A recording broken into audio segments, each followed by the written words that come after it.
மாண்புமிகு பேரவைத் தலைவர் அவர்களே, மாண்புமிகு நெடுஞ்சாலைத்துறை அமைச்சருக்கு ஒரு வேண்டுகோள். தொழிற்சாலைகள் நிறைந்த திருப்பெரும்புதூர் தொகுதியில் பல ரோடுகள் பழுதடைந்திருக்கிறது. நீங்கள் மீண்டும் இரண்டாவது முறை ஆட்சிக்கு வருவது உறுதி என்று தமிழ்நாட்டு மக்களால் முடிவு செய்யப்பட்டது. இருந்த போதிலும் தேர்தலுக்கு முன்பாக எந்தெந்த சாலைகள் செப்பனிட வேண்டுமோ பழுது பார்க்க வேண்டுமோ அதை பார்த்து தருவார்களா என்று தாங்கள் வாயில கேட்க விரும்புகிறேன். மாண்புமிகு அமைச்சர் அவர்கள். மாண்புமிகு பேரவைத் தலைவர்களே, நம்முடைய காங்கிரஸ் பேர் இயக்கத்தினுடைய மாநில தலைவர் சட்டமன்ற உறுப்பினர் என்னுடைய அருமை சகோதரர் செல்வப்பெருந்தை அவர்கள் அந்த கேட்டுக்கிற கோரிக்கை என்பது நியாயமான கோரிக்கையும் கூட. காரணம், அந்த பகுதியில் தான் அவர் தொகுதியில் தான் இன்றைக்கு ஒரகடம் என்கிற அந்த பகுதியில் நிரம்ப அங்கே தொழிற்சாலைகள் இருக்கிறது. இப்போ நானே அந்த பகுதியில் தான் அடிக்கடி வருவேன். அந்த அடிப்படையில் தான் நம்முடைய காஞ்சிபுரத்தில் இருந்து நேரடியாக வண்டலூர் போகிற பகுதியில் இப்படி தான் பழுதடைந்திருந்தது. அதை நானே நேரடியாக பார்த்து இந்த ஆண்டே அதுக்கு நிதி ஒதுக்கி அந்த பணிகள் நடைபெற்று கொண்டிருக்கிறது. இன்னொன்று, படப்பையில் ஒரு பாலம் கட்டி கொண்டிருந்தோம்.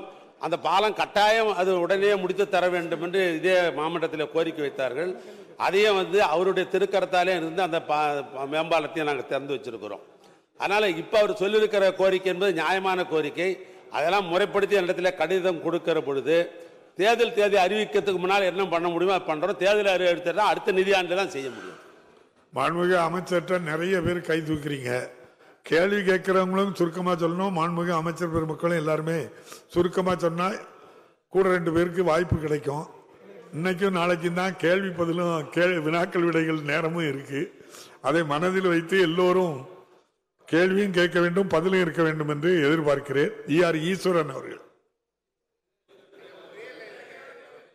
மாண்புமிகு பேரவைத் தலைவர் அவர்களே, நாமக்கல் மாவட்டத்தையும் சேலம் மாவட்டத்தையும் இணைக்கின்ற சாலை திருச்செங்கோடு அரியானூர் சாலை, நாமக்கல் மாவட்டத்தையும் ஈரோடு மாவட்டத்தையும் இணைக்கின்ற சாலை திருச்செங்கோடு கொக்கராயன்பேட்டை சாலை.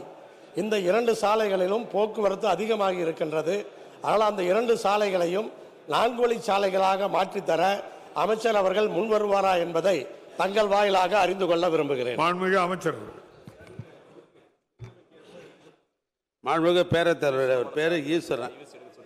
கேட்டதும் கொடுப்பதுன்னு கிருஷ்ணன் வைணவத்தில் ஒரு பாடல் உண்டு. ஆனால் இப்போ இவர் என்னென்னலாம் இந்த 5 ஆண்டு காலத்தில் கேட்டாரோ அதையெல்லாம் திராவிட மாடல் ஆட்சியில் இந்த 4 கேசாலாம் கட்டாயம் செய்து கொடுத்துருக்குறான். பற்றிக்கொள் இருக்குது.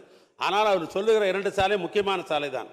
ஏன்னா நான் பலமுறை அந்த சாலையை நானே பயணித்திருக்கிறேன். அது முக்கியமான சாலையும் கூட.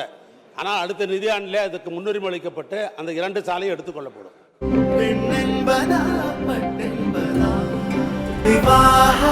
மணப்பெண்ணின் பிரத்யேகமான திருமணம் விவாஹா தி சென்னை சில்க்ஸ்.